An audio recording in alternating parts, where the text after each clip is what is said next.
আজই ডাউনলোড করুন আর এনজয় করুন আপনার পছন্দের শো। রুদ্রজিৎ সেন শর্মাকে এই আদালত 7 বছরের জন্য সশ্রম কারাদণ্ডের নির্দেশ দিল।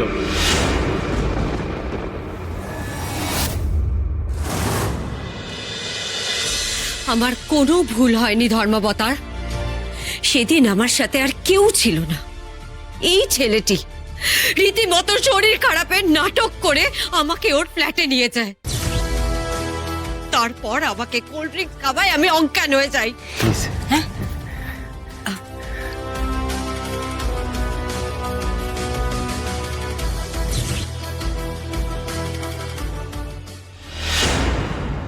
তারপর আমাকে নিউ আলিপুরের ফ্ল্যাটে নিয়ে গিয়ে আমার শ্লীলতাহানি করার চেষ্টা করে এই Rudrajit Sen Sharma.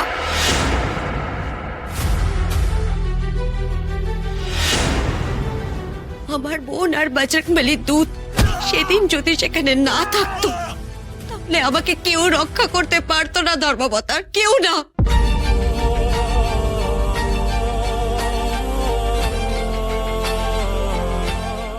What is this happening? ধর্মাবতার, আমার কিছু বলার আছে। আপনি কাঠগড়ায় আসুন।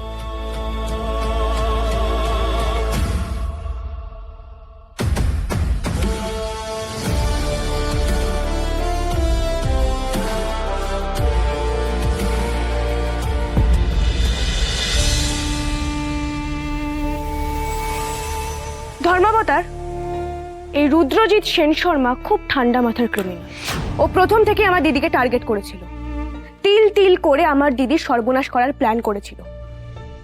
প্রথমে প্রেমের নাটক করে আমার দিদির বিশ্বাসের পাত্র হয়ে উঠেছিল, তারপর এই সমস্ত কিছু করেছে। ধর্মাবতার, আমি আদালতের কাছে আর্জি জানাতে চাই এই রুদ্রজিৎ সেন শর্মাকে কঠিন থেকে কঠিনতর শাস্তি দেওয়া হোক, যাতে ভবিষ্যতে কোনো মেয়ের বিশ্বাস নিয়ে ছিনিমিনি না খেলতে পারে, ইভেন কোনো মেয়েদের দিকে তাকাতেও না পারে। মিথ্যা কথা! আমি কিছু করিনি মিলর্ড। এখানে এখানে সবাই মিথ্যা কথা বলছে, আমাকে ফাঁসানোর চেষ্টা করছে। আমাকে মম, ড্যাড, তোমরা তোমরা চুপ করে কেন? আরে আরে বলো, কিছু কিছু বলো। আরে উকিল, কিছু বলো না, বোঝাও না। আমি কিছু করিনি, আমি নির্দোষ। বলো না। আর একটাও মিথ্যে কথা বললে আমি তোকে চাপকে সোজা করে দেব।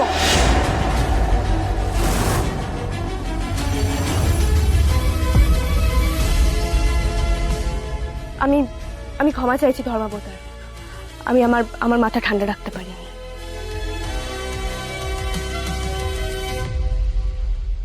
How is this possible?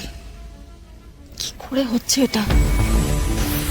অঞ্জলিকে প্রাণে মারার ভয় দেখানোর পরও এই মেয়েটা এখানে দাঁড়িয়ে দাঁড়িয়ে সত্যি কথাগুলো কি করে বলছে? যে অঞ্জলি কি পালিয়ে গেছে? প্লিজ কিছু বলো, আমি কিছু বুঝতে পারছি না। কি হচ্ছে এগুলো? যে আমি নিজেও কিছু বুঝতে পারছি না, আমার সবকিছু পুরোটা ঘেটে যাচ্ছে। কি হলো? সবাই চুপ করে আছো কেন? সবাই চুপ করে আছো কেন? আরে আমার শরীর খারাপ লাগছে। আমি কিছু করিনি। Order, order. এই কেসের ভিকটিম সুচন্দ্রিমা সিংহ নিজে আসামি রুদ্রজিৎ সেন শর্মাকে আইডেন্টিফাই করেছে। তাই তার সাক্ষ্য বয়ানের ভিত্তিতে রুদ্রজিৎ সেন শর্মাকে এই আদালত 7 বছরের জন্য সশ্রম কারাদণ্ডের নির্দেশ দিল।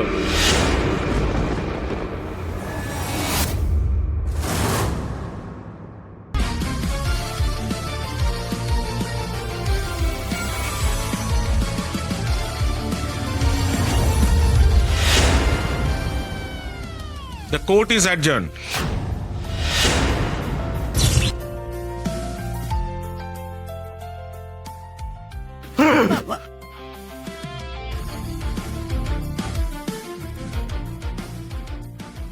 বোন,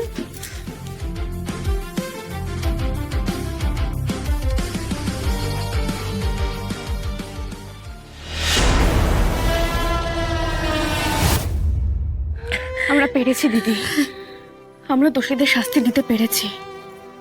আবারও প্রমাণ হয়ে গেল সত্যের জয় হবেই। হ্যাঁ রে বাবুই, তুই তোর মায়ের খোঁজ পেয়ে গেছিস তো? তো মা কেমন আছে? এই অসম্ভবটা তুই সম্ভব করলি কিভাবে? হ্যাঁ বাবুই, সত্যিটা তো বলে দিলাম, কিন্তু মা ঠিক আছে তো? মা ইজ ফাইন। তাহলে তো আমি ওই সাহসটা পেতাম না রে। আমিও তো হাল ছেড়ে দিয়েছিলাম। তাই তো, কেসটা শুরু হওয়ার আগে তুই বললি যে কিচ্ছু করার নেই, আর মামলার মোক্ষম জায়গায় তুই সবটা একবারে বদলে দিলি। কিভাবে বদলালি তুই? আমি বদলাইনি বাবা, ভাগ্য বদলেছে। কেউ না কেউ তো মাকে বাঁচিয়েছে, সেই জন্য দিদি কোর্টে সত্যিটা বলতে পারলো।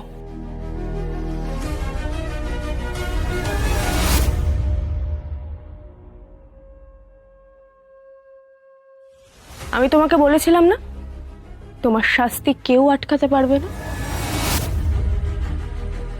I kept my promise. Mahagauri Singh কোনো ক্রিমিনালকে ছাড়ে না, বিকজ আই হেট ক্রিমিনালস।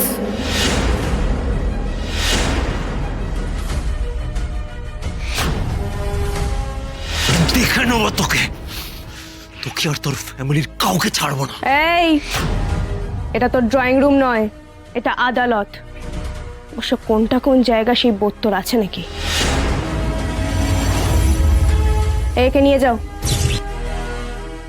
মনে রাখিস আমার কথা, কাউকে ছাড়বো না তোদেরকে, দেখে নেবো।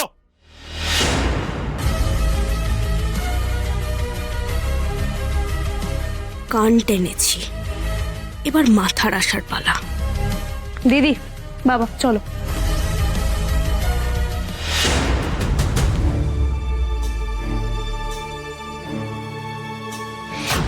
কি প্ল্যান করলে তুমি? সবটা হাতের বাইরে বেরিয়ে গেল। হোয়াট নেক্সট বলো এবার। কাদের পুষছো বলো তো, আমি সিরিয়াসলি বুঝতে পারছি না। কি কাজে আসছে ওরা? আমি দেখছি, দাঁড়াও।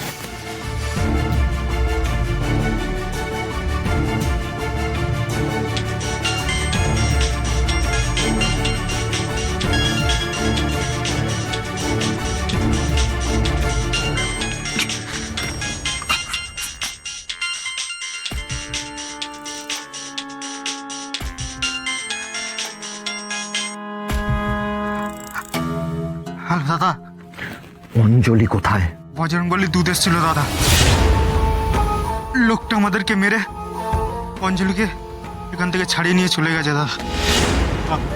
আমরা কিছু করতে পারিনি দাদা। কি হয়েছে? পালিয়ে গেছে? বজরং বলি দূত এসেছিল, অঞ্জলিকে ছাড়িয়ে নিয়ে গিয়েছে। হোয়াট?